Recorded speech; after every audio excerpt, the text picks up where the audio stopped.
I just want to say that if this review is out a little late, you can blame Fall Guys for that. Man, that game's addicting. Hey guys, and welcome back to another video. And in today's video, we're doing a review for Agents of S.h.i.e.L.D. Season 7, the final season, the final mission.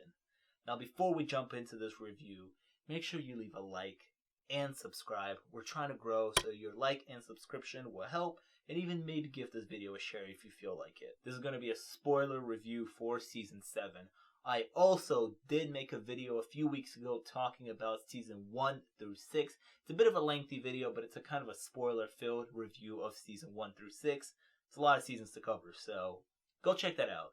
We talk a lot about Agents of S.h.i.e.L.D. there. Also, I'm not going to be talking about everything in this season, as that will take way too long. So if I don't talk about anything specific that you would have liked to hear me talk about, leave down in the comments. I would love to have a discussion with you about whatever you brought up about this season.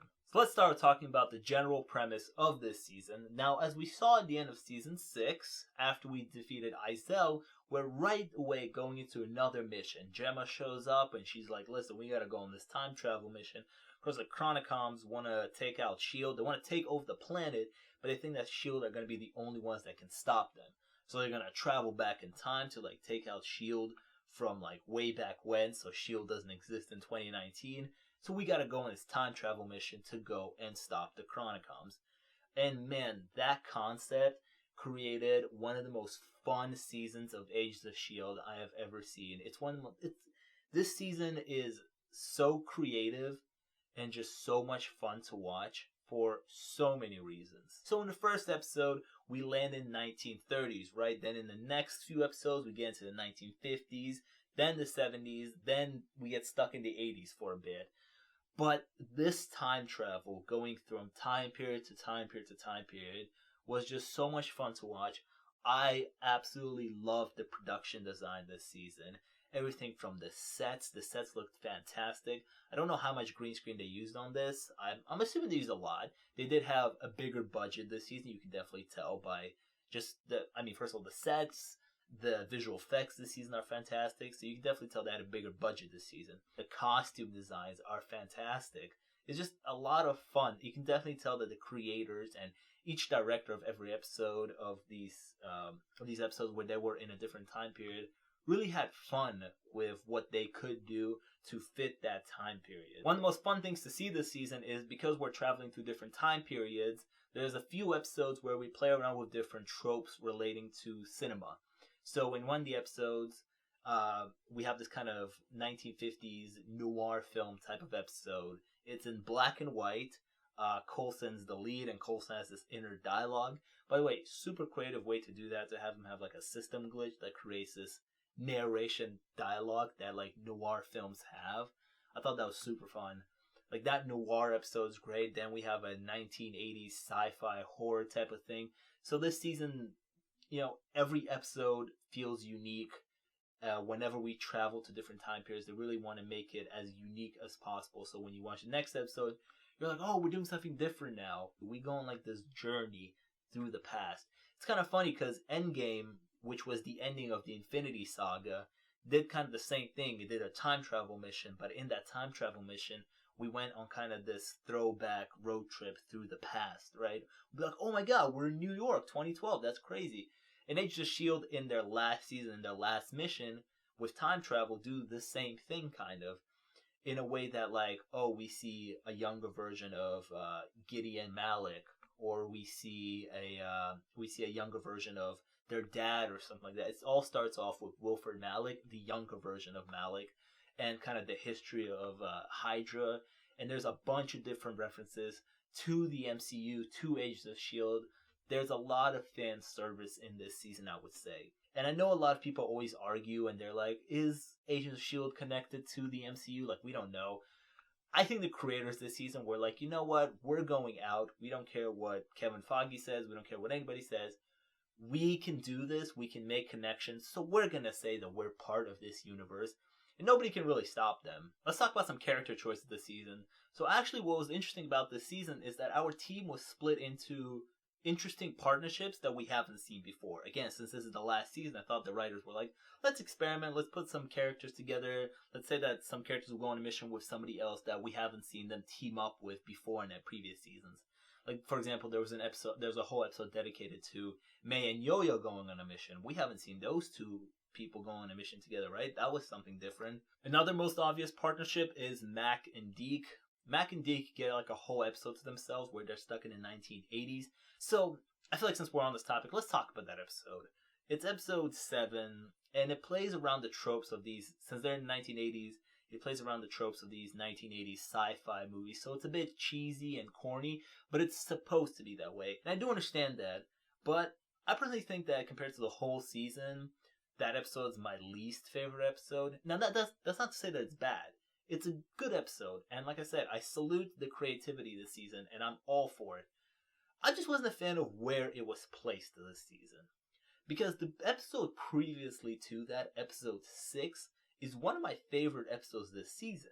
There was so much happening in that episode. I mean, first of all, we find out about the implant that Gemma has. That was a huge reveal. Second of all, we find out that the Chronicoms are like being like Coulson, taking personalities. They're able to do that now. Another huge reveal. Another thing is that Coulson gives that epic speech to Sybil, like right in her face, tells her that dying is his superpower. That's one of the most epic moments this season. That's one of my favorite Coulson moments as well. And then another twist happens where Mac tries to save his parents the whole episode, and he does save them, but as they're on the Quinjet, we realize that his parents have actually been killed by the Chronicoms, and the Chronicoms have taken over Mac's parents' bodies. What a reveal that was. That was fantastically done. And then we weren't even done with that yet, because at the tag, Mac and Deke shockingly get left in the 1980s while the Zephyr leaves, because the time drive has like a malfunction with it. I thought that episode was fantastically written. Just so much drama. So when the episode 7 came around and it was kind of silly and kind of playing on the tropes, I was like, I feel like we took a step back. I kind of wish we kept the same pace going with the drama and everything. So my only problem with that episode is where it's placed, not the whole episode of itself. But I do think that episode was big for both the characters, not only Mac getting over his parents' death. And what I think about Mac this season is that this is the first season where he actually got to be the director of S.h.i.e.L.D. I brought this up in my other review of season 1 through 6. I said how in season 6 it was funny how Sarge, when he came about with Coulson's face, it was kind of challenging Mac's leadership with the S.h.i.e.L.D. team after he gets to be director for Coulson. And this season he's definitely leading the group, and the Chronicoms knew to attack him first. That's why they kidnapped his parents, because they knew he would be calling the shots. So you gotta target the leader, right? That's what they did. So it was a big episode for him to get over his parents' death. But it was a huge episode for Deke as a character, for the audience personally. Because throughout the whole episode, Mac is kind of harsh to Deke. Deke's offering his help to help him get over his parents' death. But Mac is pushing him away. And even though he's pushing him away all this time, we find out that Deke didn't care about that he was actually just trying to help the younger version of Mac in that time period that lost his parents. He's like buying him and his brother like school supplies and drums and stuff like that. And that's one of the best like Deke moments, I thought. I was like, oh man, this guy actually cares about his team. He sees that his leader is down and he's doing the best that he can while going to take care of the younger version of him that lost his parents. That moment for me took Deke a few notches up. Now, in my previous review, I did make a prediction. I said that I think that Deke's going to die this season. And that's because he's the man out of time, right? And I thought that Fitz and Simmons were going to have their happy ending and they were going to have this kid, Deke's mom, right? And I didn't see a timeline where Deke would exist with another version of himself, right? Because if we move on to the future, that daughter that Fitzsimmons have will grow up, marry somebody, and she will give birth to Deke. And if Deke ended up surviving this season, he would probably live all the way to that, and there would be 2 Dekes living together, right? I didn't see how that was going to work out, so I thought that he was going to heroically sacrifice himself and die. Because again, we're going to see another version of him, right? But I like what they did this season with him, and that they kept him in the alternate timeline that our team created. Him staying made perfect sense. Ever since they went to the 80s, ever since he started like copying songs, becoming like a rock star in the 80s, he stated how much he liked the 80s and he didn't want to leave. And when it was time to pick whether he's going to go or not, he's like, you know what? Since we need somebody staying behind, I'll stay because I love this time period so much. As this is the last season ever of Agents of S.h.i.e.L.D., I think the writers and creators really knew that let's focus on our team so we can send them off like as a good goodbye, right? And I think everybody this season, every character gets at least one moment to shine. One character specifically is Joel Stoffer's Enoch. I mean, how great's Enoch? Enoch is one of the biggest MVPs of this season. I mean, everything from helping Fitzsimmons to building the quantum machine in the bar while he was there, to then depositing all those items for the future, and then sacrificing himself to save the team when they were in a time storm. I mean, Enoch's just an MVP, and man, his death is the saddest part of this season. I said this before, how Agents of S.h.i.e.L.D. always has like a sad moment, especially in a final, to kind of hit you with those emotions. It would most likely be a death. But I think the saddest moment this season came in episode 9, where Enoch died saving the team. And that episode was directed by the amazing Elizabeth Henstridge, who plays Gemma Simmons. It was her directorial debut, and she did fantastic. She was handed a really tough episode, too. They did like a Groundhog time loop episode. Really hard to do, but probably was super fun to be your first project to direct. So huge congrats to her. We have Agent Daniel Sousa joining the team. In episode 3, we get the introduction of Daniel Sousa. Now, Daniel Sousa was a character in Agent Carter, and I think him and Peggy Carter had some kind of relationship in the past. But this time he's in the 50s, and I think the 50s are like way past when the show ended. So we're kind of in the future now. And so in this episode, we get such a great introduction to Daniel Sousa, because I think Agent Sousa shows some great agent senses or skills throughout the 2 episodes that he was introduced in. The first being that, because Gemma is impersonating Peggy Carter, she's like chilling at this lab base, and he shows up, and he's excited because he heard Peggy Carter's here, but he doesn't know it's Gemma, right? So he walks to this lab, calls her name, and Gemma turns around, and he's like, he knows that's not Peggy Carter, but he plays it off so cool. He doesn't give away that he knows it's not her, right? He's gonna play with her a bit, see what she wants, right? And then arrest her. I thought that was such a smooth entrance by him. But Agent Sousa was just such a great addition this season. Enver Jokic, I'm sorry if I mispronounced your last name, but you were just so good in this role. You bring so much charisma, and you are just so damn likable that even I, who's never seen Agent Carter, who didn't like geek out when he first saw you on screen because I didn't know who you were, was just rooting for you in those first 2 episodes. And I wanted you to join the team at the end of that 4th episode. Again, you were only there for about 2 episodes, and I was already rooting for you to join the team. And when you did join the team, I was just over the moon about it. Like, Sousa is one of those characters that, like, if you tell him what the mission is, he cares about S.h.i.e.L.D. so much, and he cares about doing the right thing and saving lives so much that once the S.h.i.e.L.D. team tells him that they're traveling back in time to, like, save the world, he's like, cool, let's do it, no problem. What do you need me to do? Oh, you need me to do that? Cool, I'll do that. But more specifically, he'll do anything for Daisy because he has a crush on Daisy. And at the end of this season, they end up in a relationship together. Again, I keep talking about how great the writing is this season for every character, but just how great is the writing this season? I mean, these 2 characters only meet in episode 3, and it takes them 6 episodes to episode 9 to land their first kiss and admit their feelings for each other. And I completely buy it. It doesn't feel rushed, because in between episode 3 and 9, there's little hints sprinkled about how their relationship is starting to build together. And you can see that Sousa has feelings for Daisy, even though Daisy might not notice it at first. And it's kind of just sprinkled together very nicely, that by like episode like 6 or 7, I'm like, damn, when is he gonna make his move? Because it's about time, Sousa. Come on, you've been dropping hints nicely.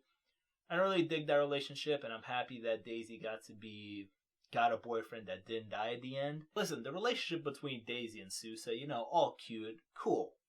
Get that out of the way now. let's talk about the best couple on this show. And that is Fitzsimmons. By far the best one, right? Let's all agree that it is. I've explained in my season 1 through 6 review about how much I love Fitzsimmons and how Fitz is my favorite character.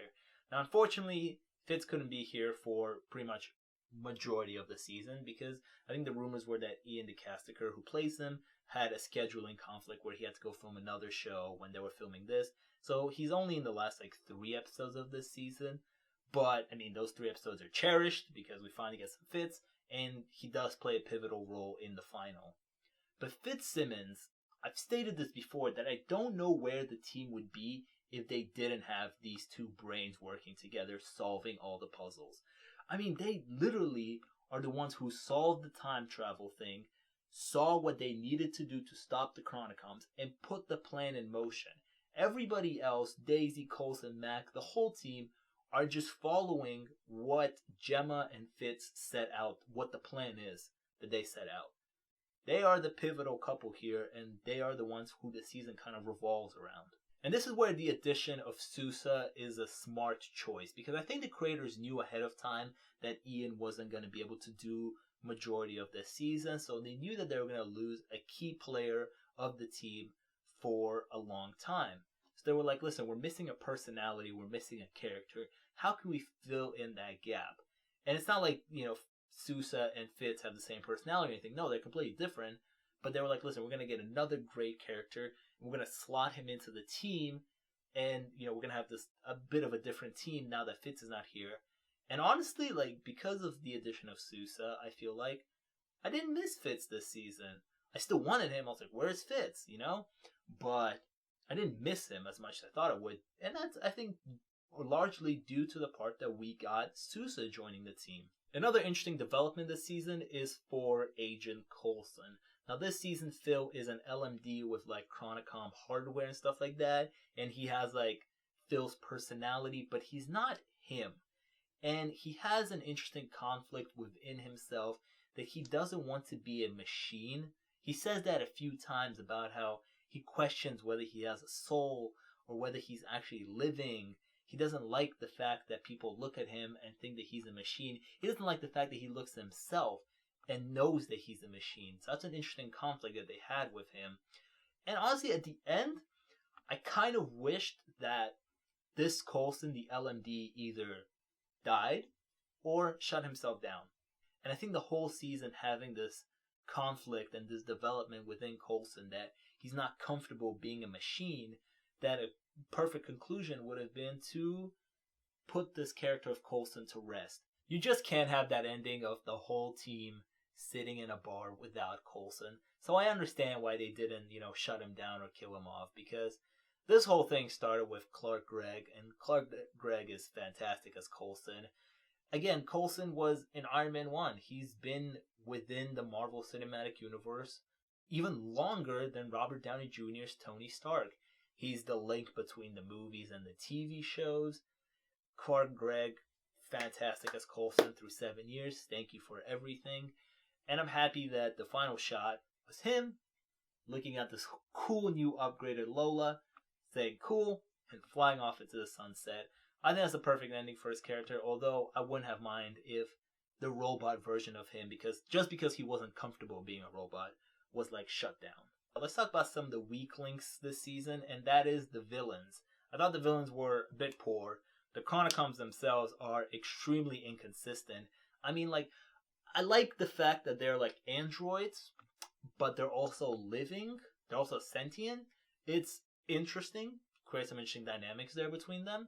We see with Enoch that he is sometimes doesn't have the best reading of people and emotions and stuff like that, but he has emotions. When he's dying, he says that he feels anxiety and loneliness and stuff like that. So Chronicoms are not just androids.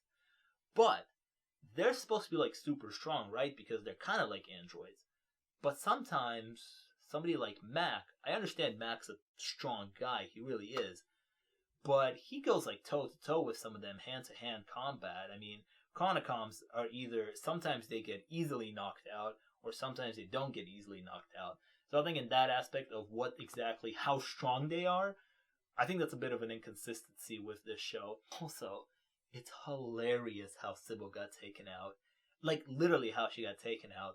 The last shot we saw of her was her standing, looking at Coulson, smiling all evenly, and fucking Meg drops on her head. I mean, look at that shot again, and look how Sybil's body just goes flying as May drops on her head.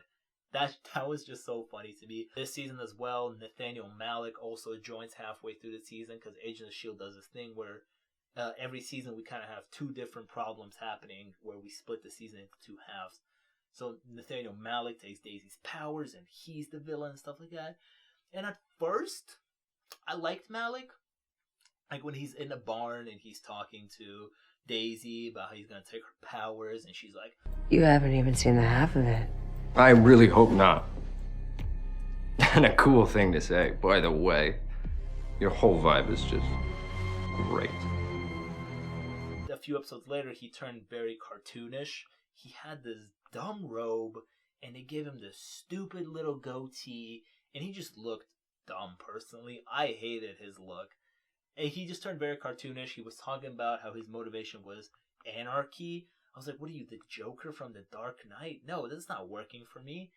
It seemed like he was just evil just to be evil, to be honest. Small shout out goes to James Paxton, Bill Paxton's son, who played John Garrett. Now, if you don't know, Bill Paxton, may he rest in peace, played John Garrett in season 1, so his son played a younger version of John Garrett this season. Another problem that we have this season is Cora.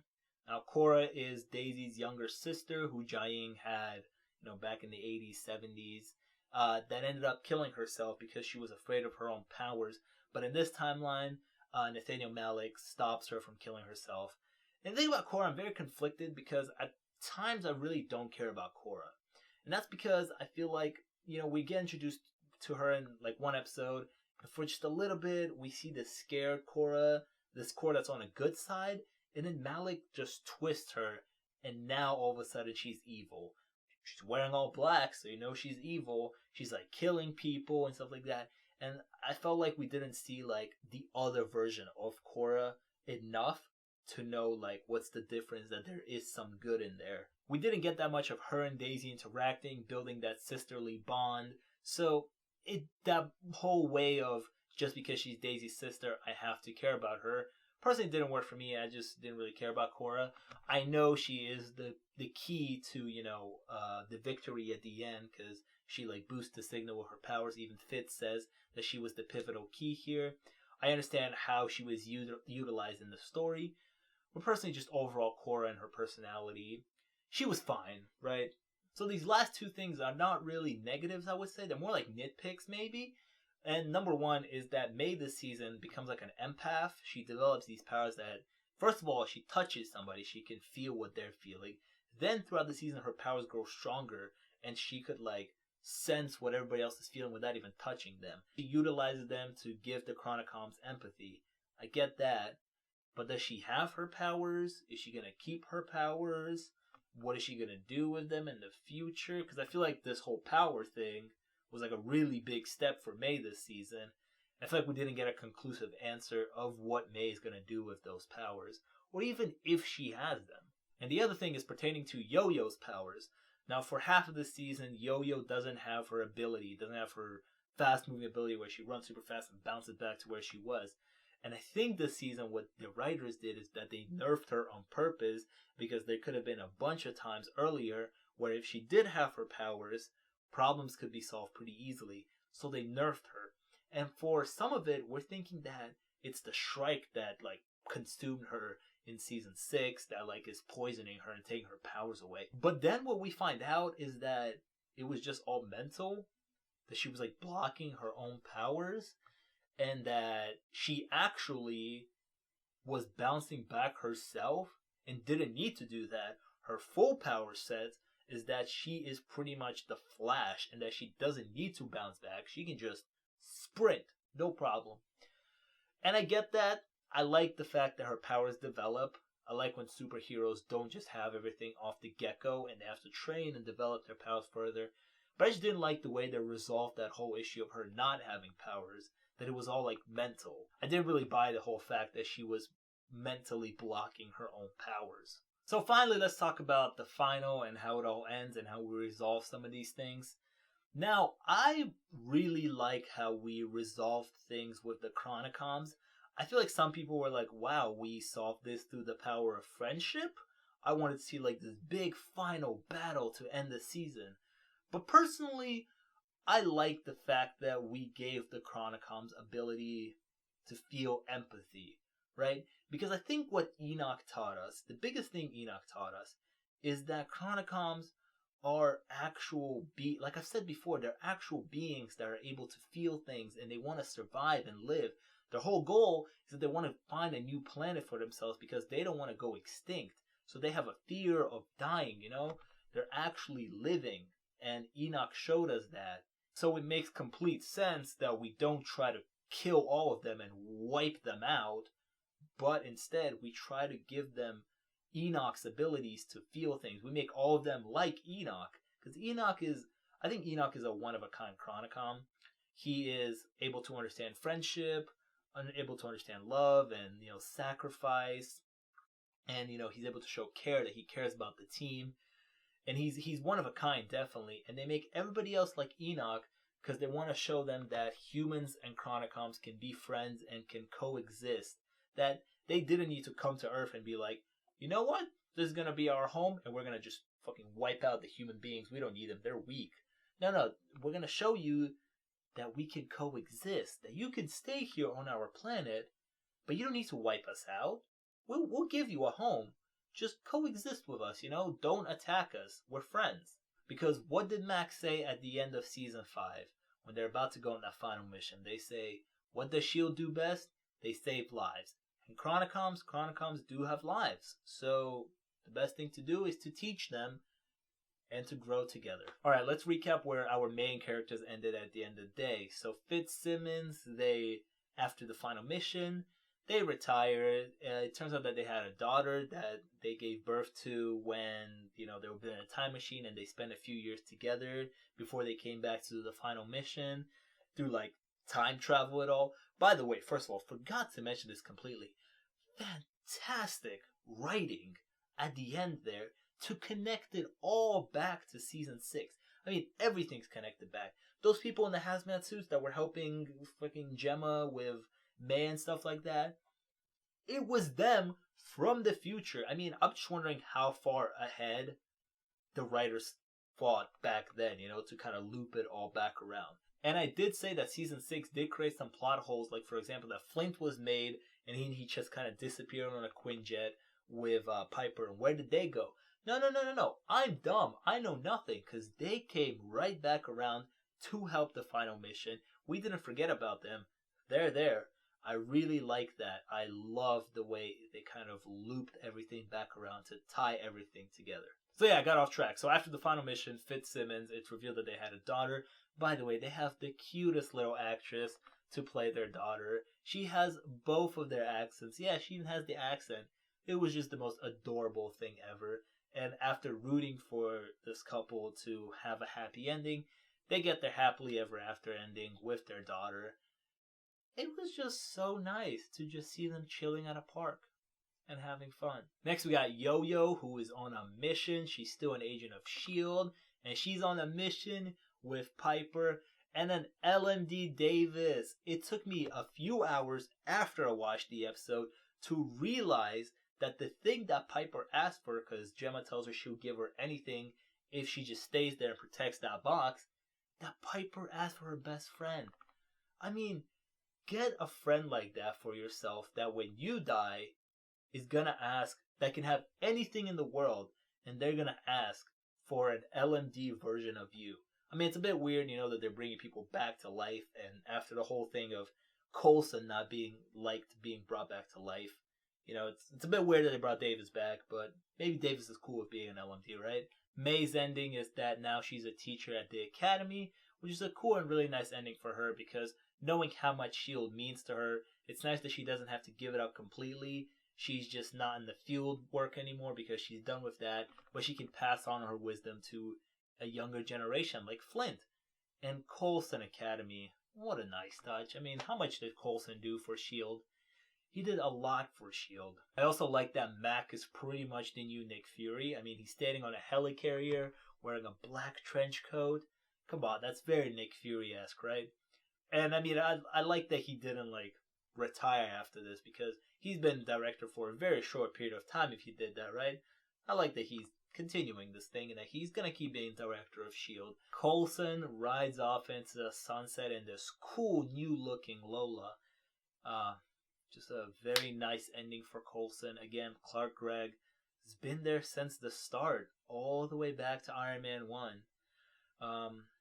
Fantastic as Coulson through all these years. Thank you for everything. Thank you for being the first major lead to start this show.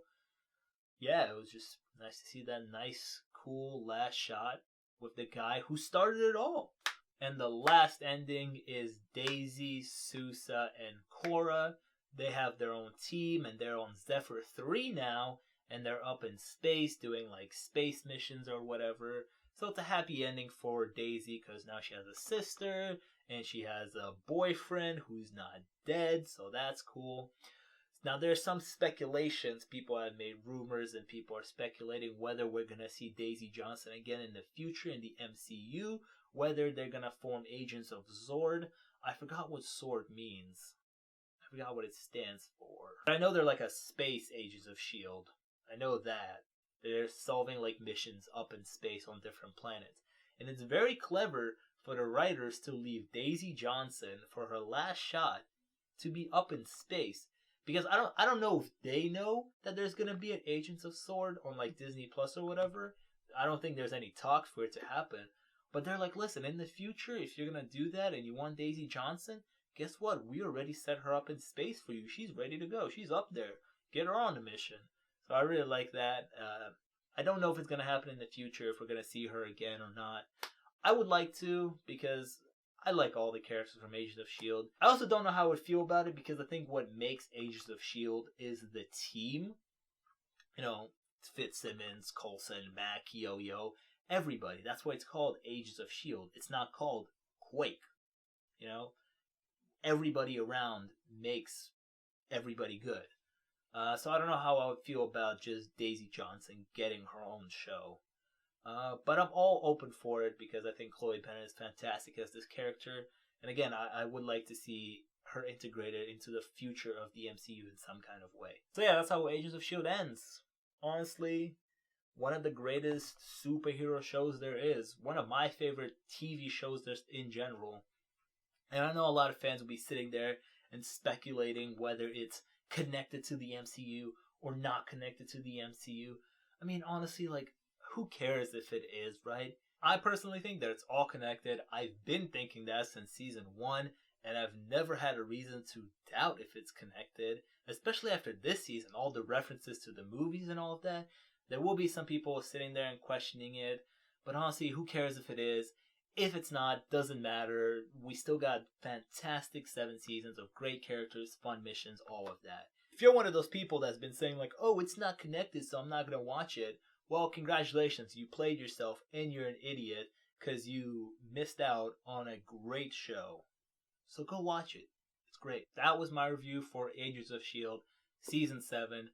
I think this is probably my second favorite season out of the 7. Season 4 is still my number 1 favorite, but this season was just so amazing. I love it so much. And I would like to say a massive thank you to all the cast, the creators, the writers, the crew, everybody behind the scenes and in front of the camera who has worked hard for 7 years to give us 7 fantastic seasons of this great show. I hate saying goodbye to shows, but all good things must come to an end, and I'm happy that you guys got to do it on your own terms, got to write your own final ending, didn't get canceled or anything or dropped by ABC. So, you know, I like 7 solid seasons. Congratulations on that, and thank you for this. So in the comments, again, if I didn't talk about anything specific that you would have liked to hear me talk about regarding this season, leave down in the comments. We have a discussion about that. Also in the comments, who's your favorite Agents of S.h.i.e.L.D. character and why? It could be anybody. It could be a main player. Could not be a main player. Doesn't matter. Who is it? Make sure to like and subscribe and check out some of my other videos. I just released a review for The Umbrella Academy Season 2. Another time travel superhero story, right? So check that out. It's a spoiler review. And yeah, like, subscribe, and maybe share if you want to. And I'll see you guys next time.